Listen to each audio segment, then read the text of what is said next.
Phone આવ્યો. વાવાઝોડું update. એવું આપણને ફોન ના આવે, હવે તમે ઉપાડો. હેલો. હાલો. મેં હું કીધું? અલા તમે વાત કરો ને. હાલો. હા બોલ બોલ. સાંભળો, હું છે ને હમણાં બહાર જાઉં છું. લે રહેવા દે ને, હમણાં બહાર ઓલરેડી ચાલે છે વાવાઝોડું. હા. તારું વજન અત્યારે તારી ઢાલ છે. હા. એટલે હમણાં ઉતારીશ જ નહીં, જે છે પરફેક્ટ છે અત્યારે. પહેલી વાર મારું વજન મને કામ લાગ્યું. ક્યાં વાત હે. હા હવે તમારે જ્યાં પણ જવું હોય ને, મારી જોડે નીકળવાનું, હાથ પકડીને એમ. હા. પછી લોકો કહેશે કે આહા તમારા બે જણનું જોડું તો વાહ વાહ જોડું છે. શું છે? વાહ વાહ જોડું. તમે મારી તારીફ કરી કે વાવાઝોડું કીધું મને? તમે તો તારીફ લી તારીફ. વાહ વાહ જોડું. વાહ વાહ વાહ જોડું હે ને. તારે ચલો બાય. હા હા જોયું, તમે બહુ ખતરનાક માણસ.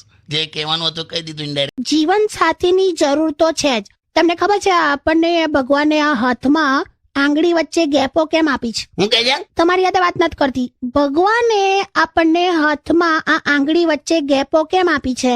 કેમ આપી છે કાકી? જેથી કોઈ જીવનમાં તમારો જીવન સાથી તમારો હાથ આમ પકડી શકે. અરે વાહ કાકી વાહ. હા, થેન્ક યુ. ભાઈ આજે ને સગવડિયું સોલ્યુશન આલ્યું. શું સગવડ્યું એટલે? એ દરેકને અલગ અલગ હોય ભાઈ પરસેપ્શન. હા તો તું અત્યારે મારા બાપાને પૂછે ને કે ભાઈ આ હાથમાં આંગળી વચ્ચે ગેપો કેમ આપી છે, તો બીડી પીવા એવો જવાબ આલે. મત તમારા પપ્પાની વાત કરો છો? હા તો જનરલ સ્ટેટમેન્ટો ના મારીશ. સારું. અને હું છે ને બધા પુરુષોને પણ કહું છું, પરણેલા પુરુષોને ખાસ, કે તમે લોકો છે ને મનમાં બધું રાખશો નહીં. તમે આમ અરે બકવાસ તો બકવાસ એકવાર કહી દેવાનું. બકવાસ કરવાથી મન હલકું થઈ જાય. પણ સાંભળવા વાળાનું માથું ભારી થઈ જાય એનું કઈ નહીં. બે તમે ચૂપ રહો ને યાર. છે ને ચૂપરો.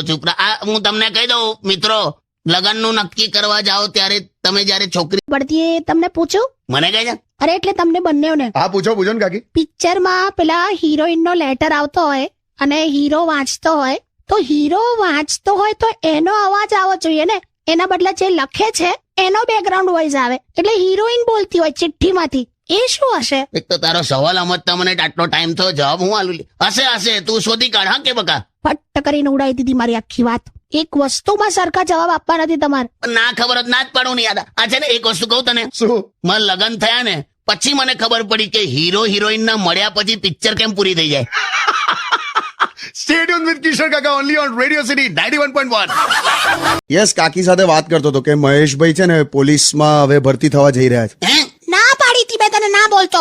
અરે સોરી કાકી. એટલે મહેશ એમાં પોલીસમાં જવાનો? હા જશે. તમારું છે? ચાલો. જો કશું બોલતા નહીં. હું કઈ બોલ્યો પણ એટલે પાસ થઈ ગયો ફિઝિકલ ટેસ્ટમાં. ના, આજે ગયો છે ટેસ્ટ આપવા. મને ખબર નથી શું થયું છે. બહુ દોડવું પણ 20 મિનિટમાં 5 કિલોમીટર દોડાવે છે. આ તે દોડશે. મેં એને પ્રેક્ટિસ કરતા જોયો છે. શેમાં? ચોર પોલીસ રમતો તો? તમે શાંતિ રાખો. એ છે ને સોસાયટીનું કૂતરું એની પાછળ દોડાઈને પ્રેક્ટિસ કરતો હતો. લે બોલો.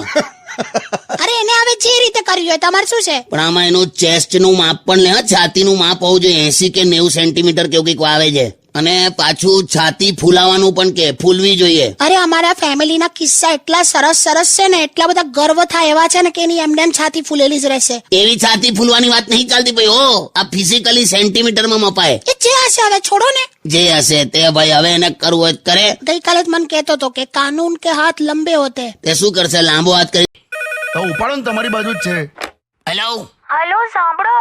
હા હું થયું? સાંભળો, હું પપ્પાના ઘરે જાઉં છું હમણાં તાબડતોબ. હું થયું લા? અરે તમને હસવું આવશે, તમે મજાક ઉડાવશો. હું થયું બોલ ને હવે. પપ્પાના માથા પર પંખો પડ્યો. પંખો પડ્યો? હા યાર, બહુ વાગ્યું છે. પેલો અંદરની રૂમમાં હતો તે ને? હા એ જ પડ્યો. મેં કીધેલું એમને પહેલા કીધેલું, મેં કોઈ ભયંકર અવાજ કરે છે આ પંખો. પણ હવે શું કરું યાર. પણ એ માનતા જ નહીં તો હું કરવાનું. મેં કીધું કેટલો અવાજ કરતો હતો, ખટાખટ ખટાક. મેં કીધું આ પડશે. હા તો મને શું જવાબ આપેલો તે વખતે? શું કહેતા હતા? કે જો ગરજતે હો બરસતે નહીં કે. ઓકે. હા બોલ. પણ હવે જે હશે સાંભળો, હું નીકળું છું, પછી તમે એવો તો આવજો ત્યાં. મારે નહીં આવતું, જઈએ. કંઈક હશે અર્જન્ટ હું આવી જઈશ. સારું ચાલો બાય. આપણી સાથે બેઠા છે અને કાકી જો રિસાઈને બેઠા છે. શું થયું કાકી? કઈ નહીં યાર, જવા દે ને. આ માણસ મને કશું અપાવતો નથી. એવું ના બોલીશ. આજે જ બોલ. મેં તારા માટે કેટલું વિચારીને એક ગિફ્ટ લીધી છે. સાચે? આમ જો જા બારીમાં આય. જો નીચે પેલી નવી નક્કોર લાલ ગાડી દેખાય છે? હા. બસ એવા જ કલરની મેં એક લિપસ્ટિક લીધી તારા માટે. હટ કંજૂસ માણસ.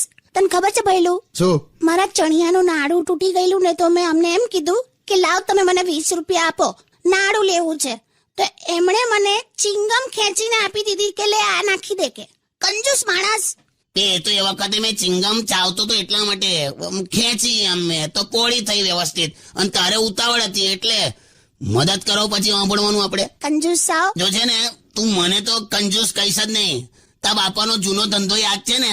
હાલો બસમાં એના જૂના એક્સરે બતાડીને લોકો પાસે પૈસા ઉઘરાવે કે મેરે કો છાતી મેં કાણા પડ ગયા હે. સ્ટુડિયોમાં છે કાકી, તમે કઈક કહેતા હતા. અરે તું એમ કહેતી હતી કે વોટ્સએપ છે ને આપણને બહુ આગળ લઈ જાય. એવું કઈ રીતે? જો ને હું બસમાં આવતી હતી, મારે પાછલા સ્ટોપ પર ઉતરવાનું હતું, એના બદલે આગળ જતી રહી. હા, હા. એટલે તે જોક માર્યો એમ મારી સામે? અરે હું કશું બી કરું તમને નથી ગમતું. હાલી આવે હું સમજાવું છું. તારું દિલ છે ને દિલ, હા, એ બસના કંડક્ટર જેવું જ. એટલે કેવું? દરેક ને તું પણ આઈ જા, તું પણ આઈ જા, તું પણ આઈ જા. તો શું કરવાનું? છોકરીઓના દિલ અત્યારે નેતાઓના રાજીનામા જેવા થઈ ગયા છે. માંગે તો આપે જ નહીં યાર. ખોટી હોશિયારી ના મારી સામું. પણ કાકા દર વખતે આપણે જ એપ્રોચ કરવાનું. કાકા એવું તો શું કરું કે છોકરી મને સામેથી બોલાવે? રિક્ષા ફેરવ. બે યાર તમે કઈ ની વાત કઈ લઈ આવો છો? પાડોશમાં ઘૂસીને કોક સર્જિકલ સ્ટ્રાઇક કરે તો તને ગમશે ને? ઓહ, એટલે આ વાતને મુદ્દો બનાવીને પેલી બાજુવાળી વાસંતીનું કમ્પાઉન્ડ ક્રોસ ના કરતા તમે. ઓહો, સમજી ગઈ બધું હે? તો કઈ એવી ડોબી નથી હું. હાલી આવે મસ્તી કરું બાપા. મારે તો ખાલી મોબાઈલ ફોનમાં જ સેટિંગ છે, રિયલમાં નથી, ચિંતા ના કર. પણ તને શું લાગે છે આ પડોશી મુલ્ક સુધરશે? અરે તમામ સુધરી જશે, જોજો ને. મને તો એવું લાગે છે કે બહુ કઈ ફરક નહીં પડે. આ દેશ સુધરવાનો છે નહીં, જેવો છે એવું ને એવું જ રહેશે, કોઈ ફેર નથી પડવાનો. એટલે કેવું? એટલે ધારો કે તું મહેશ ને એવું કે ભાઈ તડકામ ના ઉભો રહીશ, કાળો પડી જઈશ, એના જેવું. આખી વાતમાં મહેશ ક્યાં આવ્યો મારો ભાઈ વચ્ચે? એટલે આ તો એક્ઝામ્પલ આલ્યો, એ બધું છોડ.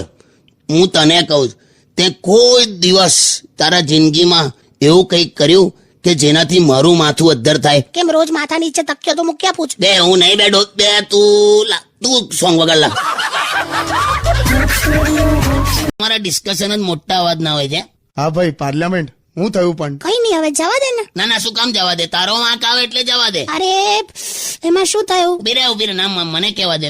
હમણાં છે ને અમે બહાર જવાના હતા, તો મેં આને એમ કીધું કે પેલી મોટી પેટી છે ને એ કાઢી લેજે કપડા ભરવા, હા, અને ત્યાં ઠંડી હશે એટલે મારો કોટ લઈ લેજે. હા, બસ હવે આટલું બોલીને હું નીચે ગયો ને બહાર પેલા બધા સોસાયટી વાળા આયા હતા, એમની હાથે ઉભો હતો. તો આ બારીમાંથી મોટેથી એવું કે સાંભળો કે તમારો પેટીકોટ તૈયાર છે, પેટીકોટ લઈ લેજો, પેટીકોટ. થાય હવે. હું થાય હવે? બંને શબ્દ અલગ અલગ છે. પેલા બધા હસી પડ્યા મારા પર, ખબર છે? પેટીકોટ પહેરતો હશે એવું ના થયું એમને? સારું, હવે કઈ નહીં, છોડો, હવે ના પહેરશો બસ. હું બોલી કઈ નહીં. કોઈ કોન્સેપ્ટ જ ક્લિયર નહીં ને. પ્રોબ્લેમ તારો તઈ જ છે. છોડો ને યાર કાકા. એવું નહીં યાર, આજે હમણાં મને આવીને હું કે ખબર છે કે તમને ખબર છે ડેન્ટિસ્ટ ની ત્યાં પણ વગર દાંતનું છોકરું જન્મે. જૂનામાં જૂનું શું મળ્યું માળિયામાંથી? મારી ગર્લફ્રેન્ડ નો લવ લેટર મળ્યો. બોલ. સાવ ગપ્પા મારે છે, કોરું પાનું હતું ખાલી. એ તો એ વખતે બોલચાલ બંધ હતી અમારી એટલે. જાવ ને યાર. દિવાળીમાં હું ઘરે આવું એટલે શું ખવડાવશો? તું આવજે ને ખાલી બંને બહાર ખાઈ આવીશું. કેમ કાકી કશું બનાવવાનું નથી? અરે મને કશું બનાવવા જ નથી દેતા. અલા પણ શીરો બનાવે એમાં હિંગ અને અજમો કોણ નાખે? તમને શું ખબર પડે? કોઈ વેરાયટી છે તમારી લાઈફમાં? આ ગઈકાલે મેં તમને એવું કીધું કે તમે રસોડામાં જાઓ અને એમાંથી ગરમ મસાલાનું પેકેટ લેતા આવજો. પણ ક્યાં હતું? મને નતું મળતું. મને હતું જ, તમને નહીં મળે એટલે જ હું પહેલેથી જ લેતી આવેલી. જો છે ને તારે કઈ કામ જ કરવું હોય ને તો મારું પેલું જે કબાટ છે ને ખાનું, એ મને સાફ કરી આપજે. 8 વર્ષથી તે મારા કપડાનું કબાટ સાફ નથી કર્યું. શું 8 વર્ષથી? જલાઈ ગઈ તું. શું ચલાઈ ગઈ? કઈ રીતે જલાઈ ખબર છે? તું પેલા ન્યૂઝપેપર પાથરે છે કબાટમાં, પછી એના ઉપર કપડા ગોઠવે છે, બરાબર? હા. 2009 ના ન્યૂઝપેપર છે. ચોટીલામાં કોક લૂંટફાટ થઈ હતી એવું લખેલું. સારું, આ વખતે કરી આપીશ બસ. એટલે બધા પોતપોતાના કબાટમાં જોઈ લેજો ન્યૂઝપેપરો બધા, ક્યારથી સાફ નથી થયું તે. સારું, હવે કેવું એવું કહેતો હતો કે મહિલા એટલે નદીની જેમ શીતળ અને ચંચળ હોય છે. પુરુષ સાઈડ પર માટોડીની જેમ કડક અને સૂકો હોય છે, એટલે જ લગન પછી કિચડ થઈ જાય બધું. ભાઈ યાર તમે ડાયરેક્ટ એની સાથે વાત કરો ને યાર. ના બીજું શું કહે છે? બસ એટલે મને કઈ એક્ઝેક્ટ ખબર નથી, પણ કઈ પતિ પત્ની વિશે બધું લખે છે. ઓહો, તો મને પૂછવાનું હોય લા. એને એક ફિલોસોફી એને કહી દેજે કે જ્યાં સુધી તમે સિગરેટ ના હળગાવો ને ત્યાં સુધી તમને નુકસાન ના કરે. એવું જ પત્નીનું છે. તમે યાર ડાયરેક્ટ વાત કરજો એની સાથે. આપણા દેશની પત્નીઓ છે ને ભગવાન પાસે જઈને એવું કહેતી હોય કે 7 જન્મ સુધી મને આ પતિ આપજો, અને પતિ એવું વિચારતો હોય કે ભગવાન કરે આ મારો 7મો જન્મ હોય. એન્ડલેસ ટોપિક છે તને કહું. આપણ તો એની સાથે વાત કરજો ને યાર. બીજું તું છોકરીઓને એક ઓબ્ઝર્વ કરજે. શું? છોકરો મોડું ધુએ ને એટલે સમજી જવાનું કે બહાર જાય છે. છોકરી મોડું ધુએ ને એટલે સમજવાનું કે હવે એ બહાર નહીં જાય. યાર તો સ્ટેડિયમ વિથ કિશોર કાકા ઓનલી ઓન રેડિયો સિટી 91.1. કેમ છો કાકી? અરે મજામાં. કમ મોડું થયું લી? અરે આ લગનમાં ગઈ હતી ને તો મહારાજ જતો રહ્યો. કમ? એના પોતાના લગન હતા. સારું ચાલ અહીં ઢગલો કર. અહીં બેસ એવું બોલે ઢગલો કર કહેવાય. એવું નહીં યાર, આજે હમણાં મને આઈને હું કે ખબર છે કે તમને ખબર છે ડેન્ટિસ્ટ ની ત્યાં પણ વગર દાંતનું જ છોકરું જન્મે. અરે નથી ખબર મને, એટલે મને આમ કે ડેન્ટિસ્ટ હોય ને ત્યાં તો આમ દાંત વાળું જ હોય ને એમ. અલી કુદરતી વસ્તુમાં ના ફેરફાર હોય. હવે તું હરદ્વાર જઈને નળ લઈ આવે તો બાથરૂમમાં ગંગાનું પાણી આવે. સારું.